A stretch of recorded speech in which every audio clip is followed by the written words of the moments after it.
Bonjour les amis. Bien, aujourd'hui, je ne vais pas jouer. Je vais simplement vous expliquer deux, trois petites choses que j'ai constatées en regardant les vidéos YouTube, comme tout le monde. Nous avons en commun au moins deux choses. Je ne parle pas des enfants, je ne parle pas des ados, je ne parle pas des jeunes adultes ou des adultes un peu plus âgés, mais qui sont en pleine possession de leurs moyens, qui n'ont pas de douleur au bras, qui peuvent faire ce qu'ils veulent, qui ne fatiguent pas, qui ont une certaine expérience. Bon, non, je parle des personnes comme moi, qui commencent sur le tard, et qui malheureusement ont des douleurs, et il faut quand même jouer avec les douleurs. Ça, c'est notre premier point commun. Oui, on a tous un petit quelque chose qui ne va pas très bien. Le deuxième point commun, nous avons envie de nous faire plaisir. Ben oui, mais se faire plaisir, d'ailleurs pour certains, c'est carrément un rêve. Vous en rêvez depuis que vous êtes tout petit. Je rêve de faire du piano. Et ça y est, mon rêve va se réaliser. Oui, mais réaliser son rêve, quand on a mal ici, quand on a mal là, quand tel geste nous fait mal, c'est difficile. Alors je vais vous donner quelques trucs et astuces. Je vais le faire en deux fois parce que sinon ma vidéo serait trop longue. Première chose, échauffez-vous. Je ne parle pas seulement de s'échauffer au piano comme on peut le faire avec un non. Non, non. Échauffez tout votre corps. Parce qu'on joue avec tout son corps. Pas seulement avec les doigts, les poignets, les épaules. Non, on joue avec tout le corps. Donc pensez à vous échauffer. Et surtout à respirer. La respiration, c'est la base de toute activité, qu'elle soit sportive, artistique, intellectuelle, etc.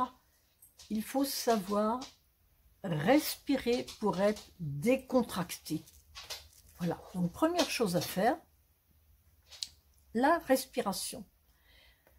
Et respirer non seulement avant, mais respirer également, oui, comme mon chien par exemple, respirer au milieu d'un morceau, entre deux exercices de ah non, il faut prendre le temps de respirer. Et ça, souvent, le nombre de fois où je vois des personnes carrément en apnée qui essayent de jouer, mais ça doit être épouvantable. Ouh là là, comment jouer quand on est crispé? Non, non, il faut être décontracté. Donc décontractez votre dos, décontractez vos cervicales. Très important, les cervicales, vos épaules bien sûr, vos poignets, vos mains, vos doigts. Faites des massages, hein.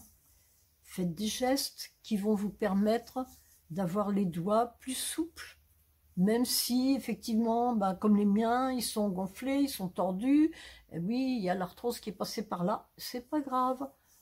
On prépare sa main. On prend sa balle, une balle bien molle, on la malaxe, ou alors on prend une éponge toute molle, pas mouillée bien sûr, hein, l'éponge. D'ailleurs vous pouvez la fabriquer vous-même, hein. C'est très pratique. Au moins ça permet aux doigts de travailler sans se fatiguer. La deuxième chose que je voudrais vous dire, la position. Oui, il y a la position dite académique. Il faut s'asseoir comme ceci, au milieu de sa banquette, bien poser le talon sur le sol de façon après à pouvoir appuyer la pointe sur la pédale. Tout ça, vous le savez, c'est très bien. Mais si vous avez des douleurs, notamment des tendinites, et si vraiment vous voulez jouer complètement dans la bonne position, et bien vous allez sentir que ça vous fait mal. Eh bien n'hésitez pas, tant pis pour la position académique, n'hésitez pas à soulever votre bras, ou plutôt à vous asseoir plus haut, de façon à ce que votre bras joue plus haut, et vous verrez que vous aurez moins de tension et que vous aurez moins mal. La deuxième chose, c'est le pupitre. Ah, les fameux pupitres des pianos numériques qui sont à ras du piano. C'est-à-dire que pour les yeux, eh bien, on a les yeux, ou bien c'est la tête qui bouge vers l'avant, enfin qui est obligée de se baisser pour que les yeux voient ce qui est écrit sur la partition, ou alors ce sont les yeux qui vont fatiguer parce que, bah oui, la partition, elle est juste à ce niveau-là. On s'épuise la vue, mais la vue, il faut la ménager. Donc n'hésitez pas à retirer, si vous avez un piano numérique évidemment, à retirer le pupitre du piano numérique, à prendre un autre pupitre que vous allez pouvoir lever de façon à ce que vos yeux ne soient pas fatigués et ne regardent pas sans cesse vers le bas, ce qui est vraiment très très très fatigant. Il ne faut pas non plus, j'ai vu dans certaines vidéos de joueurs qui jouent pourtant vraiment depuis longtemps, qui sont de très bons joueurs, j'ai envie de dire qu'ils font la poule, c'est-à-dire que ils ne voient pas très bien la partition, alors ils avancent la tête en avant. Bon, évidemment, là vous ne le voyez pas parce que j'ai eu soin de mettre la caméra un peu plus loin, mais ils avancent la tête en avant pour voir la partition, puis reculent, et puis ils cherchent leurs doigts. Non, non, non, non, il faut une position confortable. Donc je vais m'arrêter là pour la première partie sur cette notion de souplesse, de confort, avant tout. Le confort.